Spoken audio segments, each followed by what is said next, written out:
Alright, so this video we're going to look at implicit differentiation. Alright, so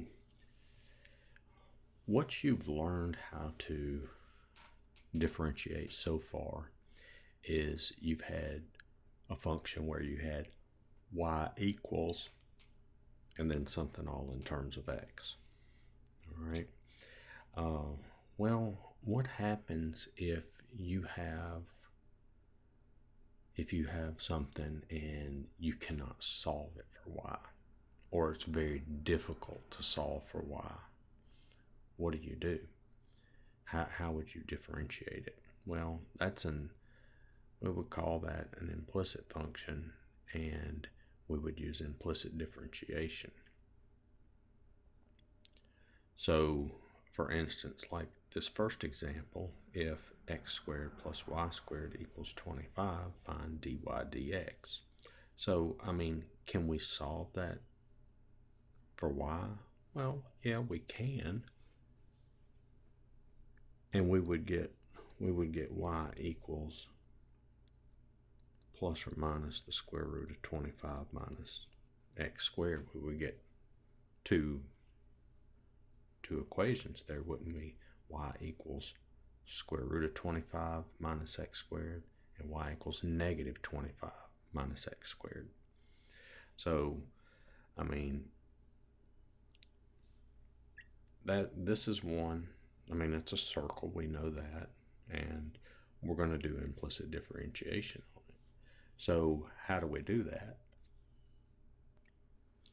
Well, just like it says here, you differentiate both sides of the equation with respect to x, and then solve the resulting equation for y prime, or, dy dx, y prime.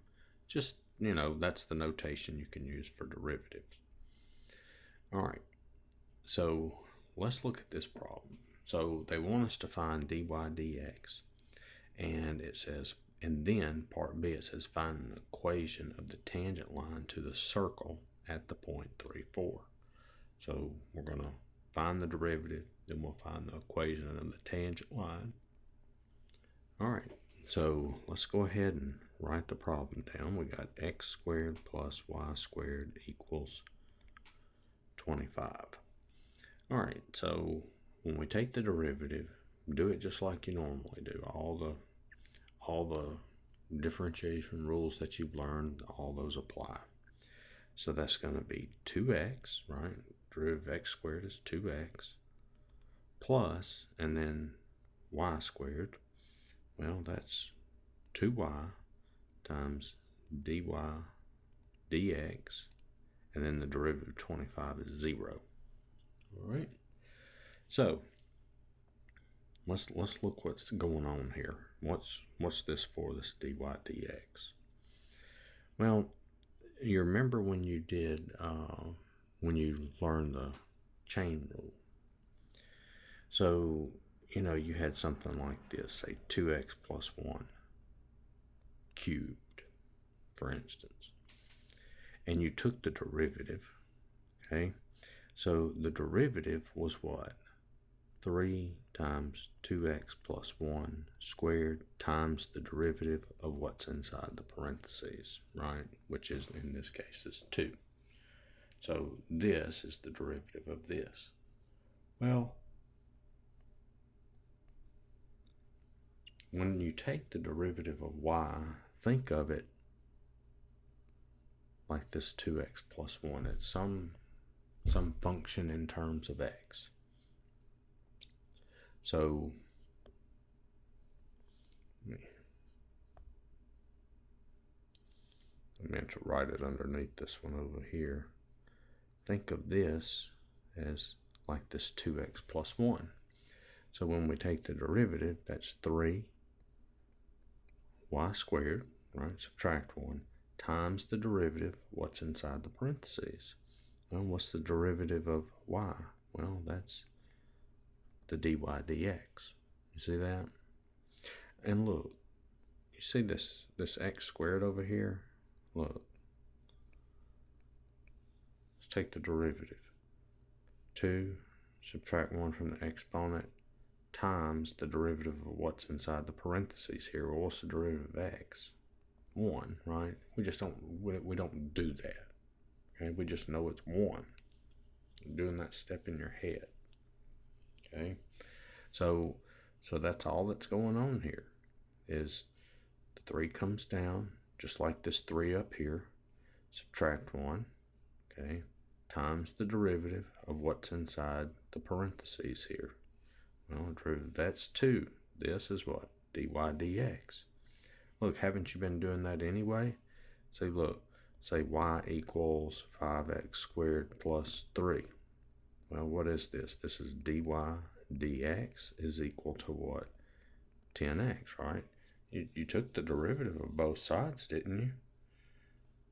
What's the derivative of y? dy dx. Just like here, the 3 comes down, subtract 1, times the derivative of what's in here. Well, what's this derivative? dy dx. See, just like when we went from here to here. All right. So I wanted you to see that so you can, to understand what's going on. Now, to simply put it, whenever you're doing implicit differentiation, here's the easy way to remember it. Just take the derivative like you always do, but when you take the derivative of the y term times dy dx, okay? You just use all your same rules when you're taking the derivative of y, but then it's times dy dx after you take the derivative of the y term. All right, and now we just solve for dy dx. So that's going to be 2y dy dx is equal to negative 2x.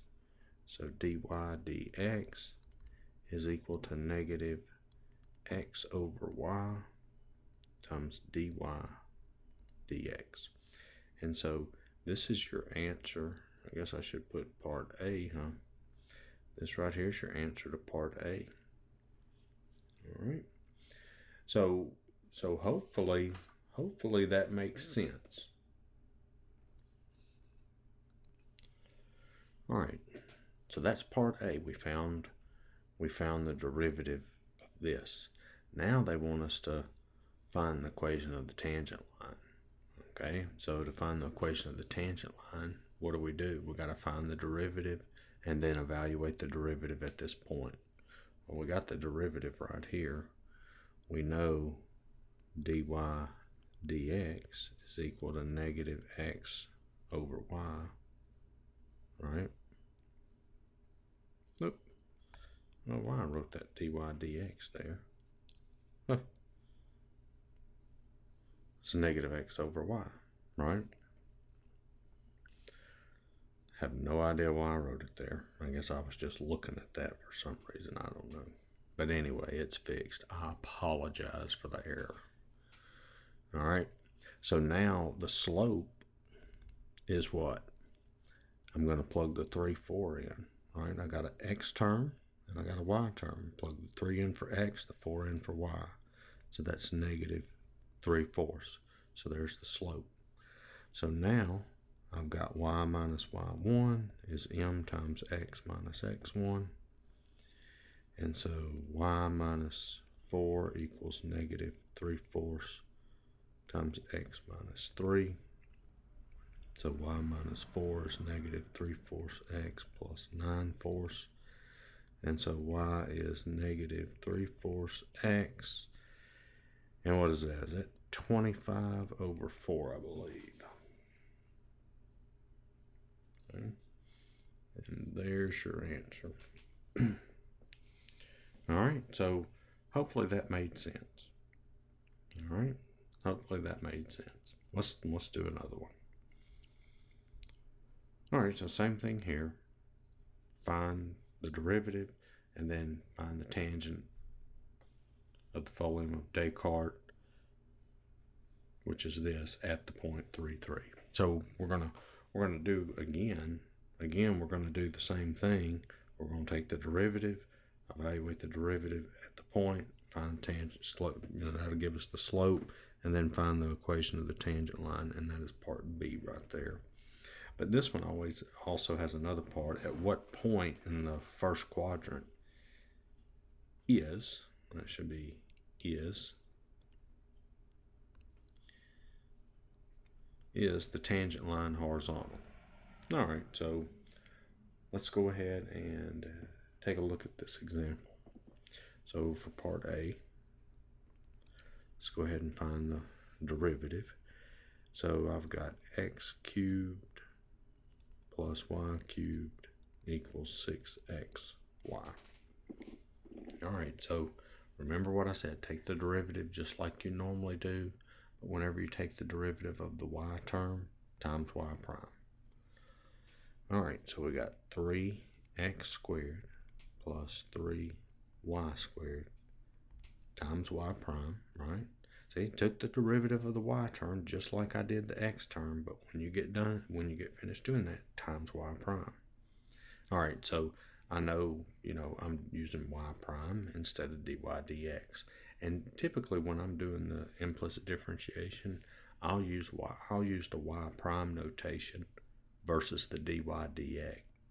And the reason that I do that is because, it just makes the problem less cluttered up. Okay, it's a little neater.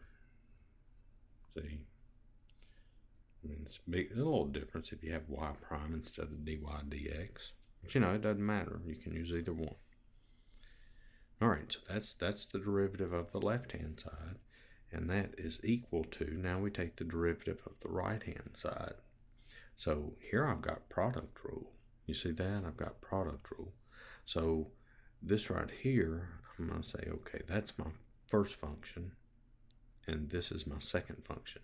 So remember, product rule, derivative of the first function times the second function plus the derivative of the second function times the first function. So the derivative of the first function, that's 6 times the second function plus the derivative of the second function, which is just derivative of y is 1, and then times the y prime, which is y prime, and then times 6x. And then we need to solve for y prime. So I'm going to move this term to the left-hand side and this term to the right-hand side. So I get 3y squared y prime minus 6x y prime is equal to 6y minus 3x squared. All right. So I'm just solving for y prime. So everything with the y prime has to come to one side, everything else to the other side.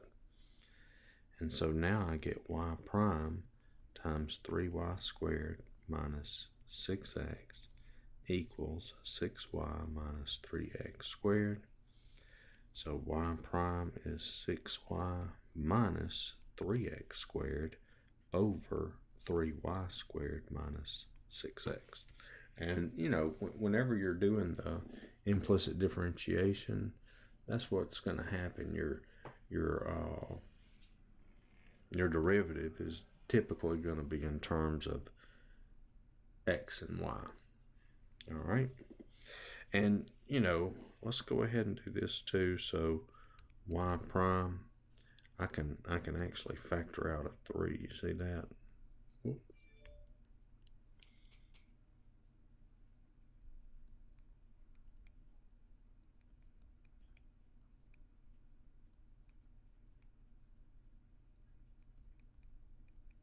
And 3's cancel.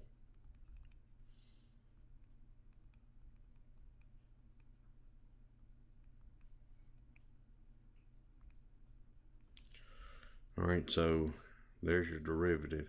And, obviously you can go from this step to this step. You don't need to show that step. I just did it for the purpose of the video, okay? Because I know if I didn't, I would probably get a comment. Well, what happened? How did that get to that? So I just went ahead and showed the whole thing. All right, so there's your derivative. Now let's find the slope. Okay, so the slope, this is part B because we're going to find the tangent line. That's going to, now I'm plugging into here. So, well, let me come down here and do it. That's going to be, and we're doing it at the point 3, 3, right? Let's just write it where we can see it. So that's going to be 2 times 3 minus 3 squared over 3 squared minus 2 times 3. And that is equal to, and that's going to be -1. All right, so now we've got y minus y1 equals m times x minus x1. So y minus 3 equals -1 times x minus 3. And so that's y minus 3 equals -x plus 3. So y equals -x plus 6. And there is the equation of your tangent line. All right. So hopefully all that made sense. All right, so now for the last part of the problem, it says at what point in the first quadrant is the tangent line horizontal? All right, so for part C, now let me go ahead and I want to go ahead and rewrite the problem again, because that's x cubed plus y cubed equals 6xy. All right, and we're going to need the equation. All right, so to find where the tangent lines are horizontal, I've done this in a previous video, but when the tangent line is horizontal, that means what? A horizontal line, the slope is 0, right? The slope's 0. So that means that the tangent line's horizontal when this is equal to 0, when we have 2y minus x squared over y squared minus 2x equals 0. That's when the tangent line's horizontal, right? Because doesn't this gives us the slope of the line, right? We plug in the points. Well, what we want to know is for what x value and what y values do we need to plug in here so that we get 0 as an answer. All right. Well, the slope of the tangent line, which is this, is 0. Well, doesn't that mean that 2y minus x squared equals 0, right? Because remember, a fraction is 0 when the numerator is 0, okay? So that's how we're going to figure out when this is 0, but also provided y squared minus 2x does not equal 0, because we can't have 0 in the denominator of a fraction. So what I need to do is I need to solve this, okay? So that's going to give me y is equal to, that's what, x squared over 2. So that's the y value, okay? That's the y value when this is 0. So what do I need to know? I need to know what is x and what is y. Well, this is the x coordinate, right? This is our this is our y coordinate, right? This is the y coordinate of the point where the slope is 0, right? Because we got it, y equals this. That's your y coordinate. Well, what's the x coordinate? Well, let's look. We would take this and do what? Plug it back into the original function to get the x coordinate.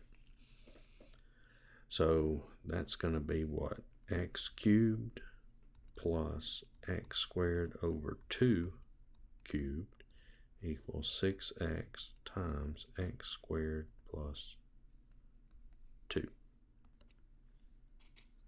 All right, so that's going to give us x cubed plus, that's going to be what? X to the 6th over 8 equals, and that's going to be 3x cubed. All right, so let's see what we get here. That's going to be what? X to the 6th over 8 minus 2x cubed equals 0. So, well, I guess we can multiply everything through by 8. So that's x to the 6th minus 16x cubed equals 0. So x cubed times x cubed minus 16 equals 0. And so x is equal to 0, or x is equal to the cube root of 16. All right, so there's x. Okay, there's x, and there's also x. Well, it's not going to be this one. It's not going to be this one because, look, if I plug 0 into here, you see that? If I plug 0 into here, that's going to give me y is equal to 0. And if y is 0 and x is 0, that's going to give me a 0 in the denominator, isn't it? You see that? So I've got x is equal to, that's the cube root of 16. So, I mean, I don't know how we want to write this. Well, let's see. That's 16 to the 1/3, right? Which is 2 to the 4th to the 1/3, which is 2 to the 4/3. All right. Well, all right, so why did I write it like that? Why did I write the cube root of 16 as 2 to the 4/3? Why in the world? Well, you don't have to, okay? You don't have to write it like that. So why did I? Well, I mean, I noticed there's a 2 here. So I figure if I have the x value in as 2 to a power, that'll let me simplify that fraction a little more. I mean, is it a big deal if you do that or not? No, I don't think so. I mean, you punch it in your calculator and get decimals if you want to. All right. So you see, here's x. So there's the x coordinate of the point. Now let's get the y coordinate. So y is equal to 2 to the 4/3 squared over 2, which that's going to be what? 2 to the 8/3 over 2, which that's going to be 2 to the, what is that, 5/3. All right, so our point would be 2 to the 4/3, 2 to the 5/3. And that's the point where the tangent line is horizontal at that point. And, you know, if you want to, you can punch that into your calculator and get decimals if you want to. But that's how you find it. I mean, I worked the problem in another video where you found the points where the tangent line was horizontal. And I mean, that's all you do. You're taking the derivative, setting it equal to 0, and you solve for x. All right, and that gives you your x coordinate, and then you plug your x coordinate back into your original function to get your y coordinate. Well, I mean, it's the same thing here. I mean, I just took the derivative, set it equal to 0. I solve for y because it's easier to solve for y than it would be x, because for x, we got an x squared. So I solve for y. So there's my y coordinate. So what do? I take my y coordinate, plug it back into the original, right? And that allows me to solve for x. Okay, that allows me to solve for x. Got to plug my tablet in, my battery's running low. All right. So, you know, that's all I did. And then I was able to solve for everything after that. All right. So hopefully that made sense. All right. So let's look at another example. Let's find the derivative.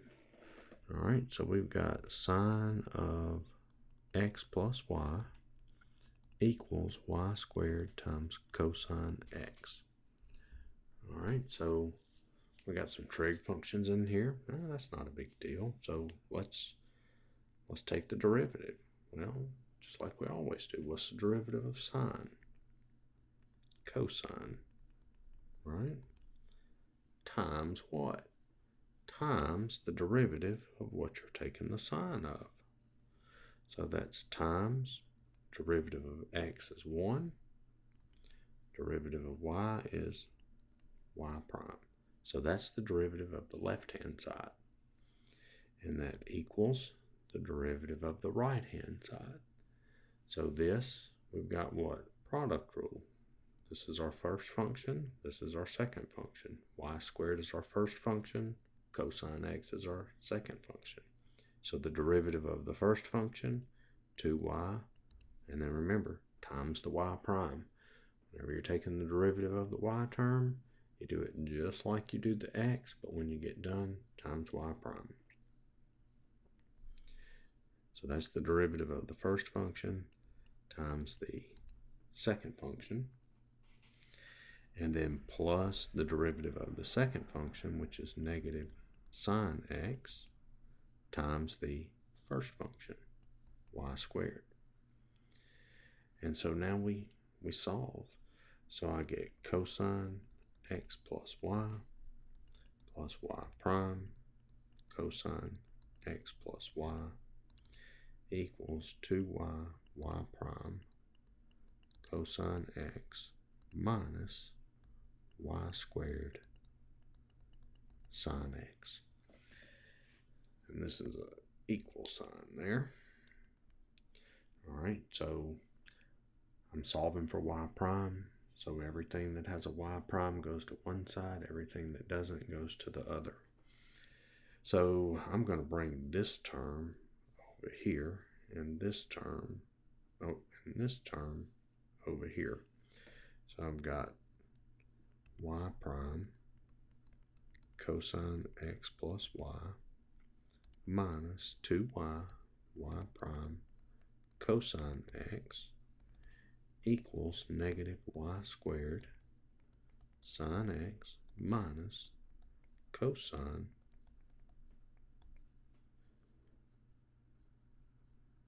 x plus y.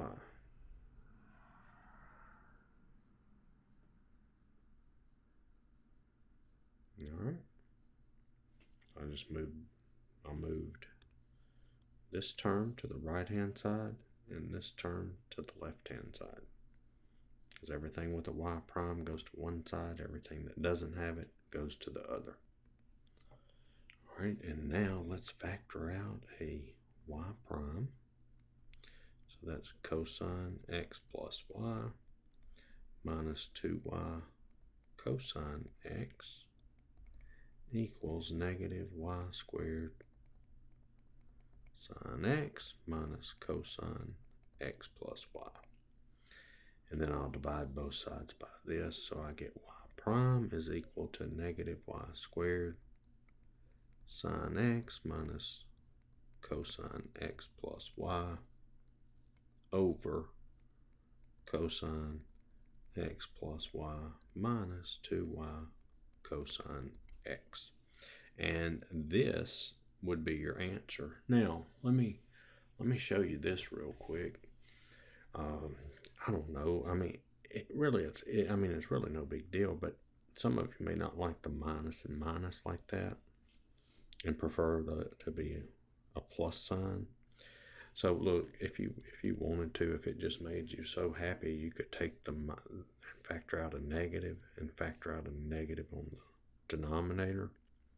Okay, so that's going to be y squared sine x plus cosine x plus y, right? That's if I factor out a -1.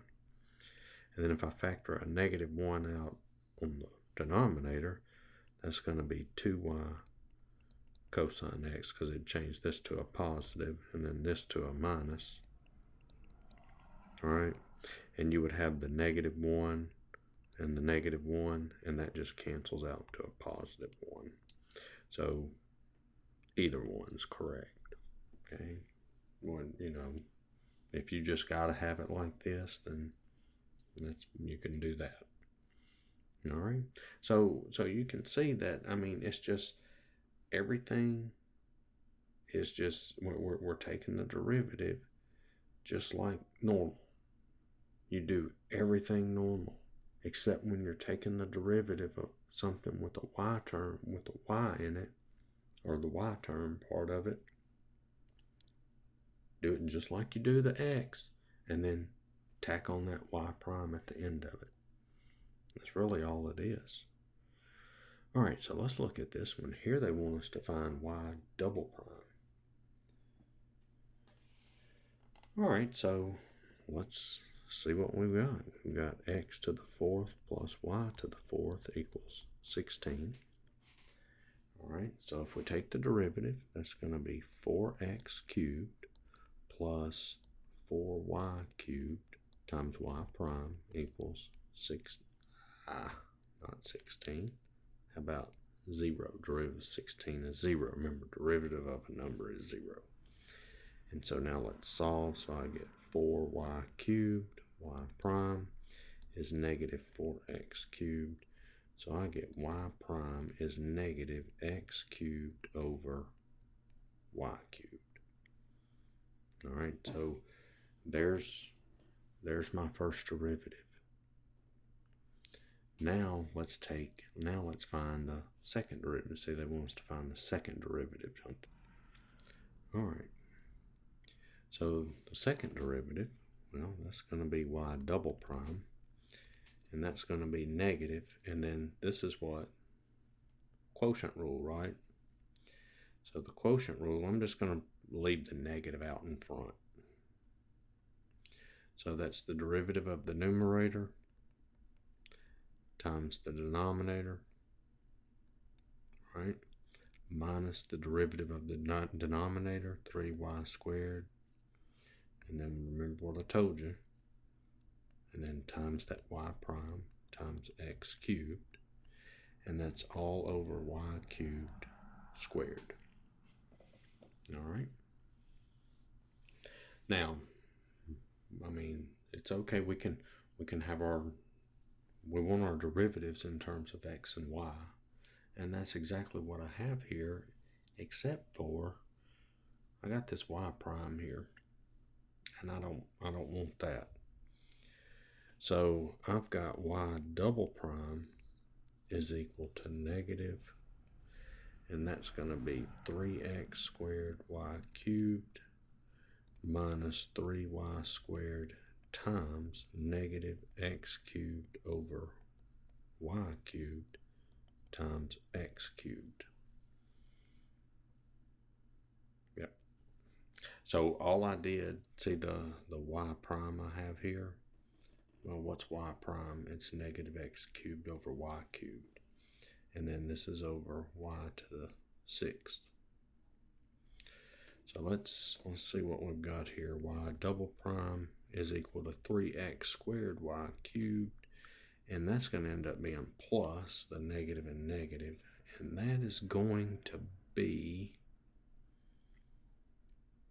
let's see what we've got here. That's going to be the y squared and the y cubed cancel, and I'm left with just a y to the 1st there. So that's going to be plus 3x to the 6th over y, and then that's over y to the 6th.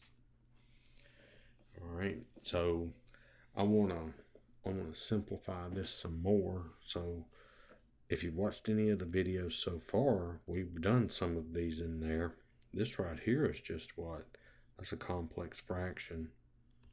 Remember how to simplify those? I'm just going to multiply everything by the common denominator, y. And so that is going to give me y double prime is equal to 3x squared y to the 4th plus 3x to the 6th over y to the 7th. All right, so let's do this. Let's move this. Let's take this and let's just let's move it back up here.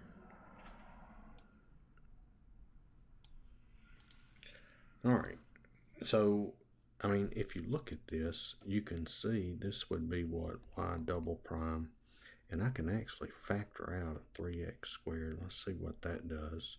So that's y to the 4th plus x to the 4th over y to the 7th. Okay, everybody see that? So that's factoring out a 3x squared. So look at that. That's going to be y double prime is 3x squared times the x to y to the 4th, x to the 4th, so times 16 over y to the 7th, all right? And so that's going to be y double prime is equal to 48x squared over y to the 7th. And guess what I did? You see this? I lost my negative sign in front. Negative, negative, negative. All right. See the negative here? So I need to add that back. Don't forget to do that. So now some of you might be thinking, how did you get the 16 right here? Well, you see this right here? It's y to the 4th plus x to the 4th. What does that equal to? That's equal to 16. You see that? So I just replaced this. I replaced this with 16. All right. All right. So I mean that one was a little more difficult, but I mean really it wasn't that bad. All right. So that's doing the implicit differentiation. All right. So now let's look at this. We got derivatives of the inverse trigonometric functions. All right, this right here is in the same section with implicit differentiation. This is going by the Stewart book. All right, we got derivatives here. I mean, just like with derivative sine, cosine, tangent, cosecant, secant, cotangent. Those derivatives, how you remember those. Same thing here. You got to memorize these formulas. If you don't know them, you can't work them. All right. But, other than that, it's the same thing as taking the derivative of sine, cosine, tangent, and all that. It's the same thing. It's just the formulas are different. All right. So let's look at some problems. All right, so I've got differentiate y equals 1 over inverse sine x. Well, do I know what the derivative of that is? Well, I know what the derivative of inverse sine is, right? Well, I've got a fraction. Could I do the quotient rule? Of course I could do the quotient rule, but I don't want to do the quotient rule. What I want to do is rewrite this as y equals inverse sine x. And then, remember, say this is to the first power. If I move it up to the numerator, that would change this 1 here to the negative 1. And no, this times this, you can't do that, which to equal positive 1. This right here is not a power of negative 1. This right here represents inverse sine. All right, so now we can take the derivative. So to find the derivative, we're just going to use what? We're going to use the chain rule. So that's negative 1 times inverse sine and that's what, to the negative 2, right? The negative 1 comes down, then we subtract 1 from the exponent, all right, times what? Times the derivative of what's inside the parentheses here, okay? Chain rule, that's all we're doing. So we got to take the derivative of inverse sine. Well, that's this right here. So that's going to be times what? 1 over square root of 1 minus x squared. There's your answer. And you could write this as y prime is negative 1 over, and that would be inverse sine x squared, because I'm going to move it down to the denominator, times the square root of 1 minus x squared. And there is your derivative. All right. All right, so let's look at this one. We got y equals x arctan square root of x. Well, this one, arctan, what does that mean? It's the same thing as inverse tan, just a different notation for it. Remember, inverse sine, arc sine means the same thing. Inverse tan, arctan means the same thing. So let's find the derivative. So y prime, so y prime is equal to, well, we got product rule. See, here's our first function, x, and then arctan is our second function. So that's the derivative of the first function times the second function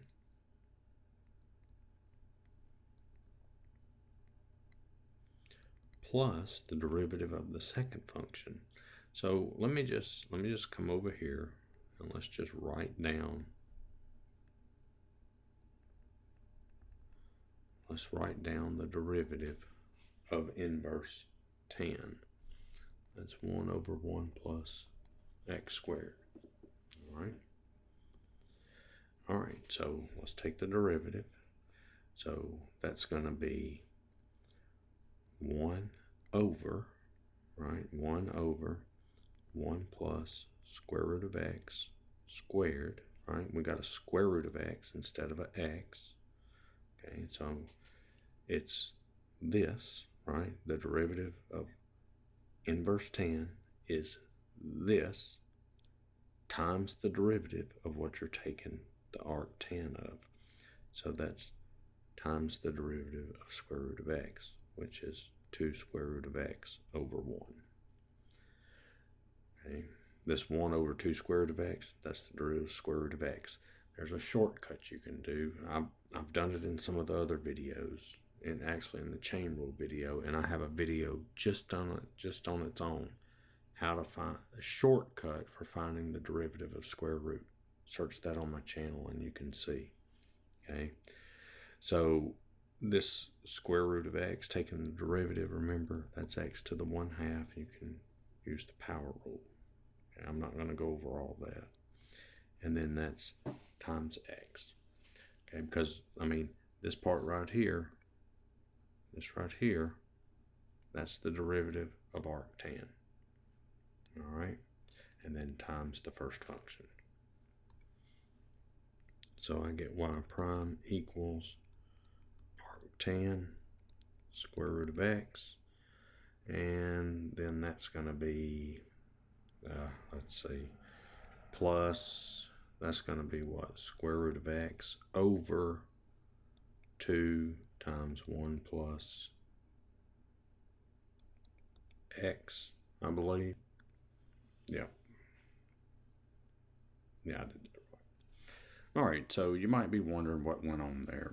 Well, let's just look. Let's just write this part out. That's 1 over, and that's going to be what? 2 square root of x times 1 plus x. And, well, that's actually, we'll have what? An x up here. So this is x to the 1/2. So I did the x to the first over x to the 1/2 is x to the 1 minus 1/2, which is x to the 1/2. Whoop. Which is x to the 1/2, and that's where that square root of x came from. Remember, like basis, subtract exponents. That's all I did. And so this is your derivative. All right. We have any more? No. Well, that's the last one. All right. So, this finding the inverse of, finding the derivative of these inverse trig functions. Don't let that be complicated for you. Okay. It's not difficult to do that, to do this stuff. You've just got to memorize these. I know all I did was inverse sine and inverse tangent. Okay, no big deal. They're all work the same. You just got to know the formulas here. Okay, just remember, whenever you take the derivative of these inverse trig functions, it's just whatever that is, and then you got to do times the derivative of whatever you're taking the sine, the inverse sine or inverse cosine of, or whatever. You got to take the derivative of that too, just like you did with the trig functions, the sine, cosine, tangent. All right, you got to do that also. So hopefully all this made sense, and you can see the implicit differentiation. It's really not difficult to do that stuff at all either. Okay, you just take the derivative like you normally do, but if it's a y term, you got to tack on that times y prime on the end of it when you're doing the derivative of the y term. All right, so thanks for watching. Give me a like, share, and subscribe, and I will see you later.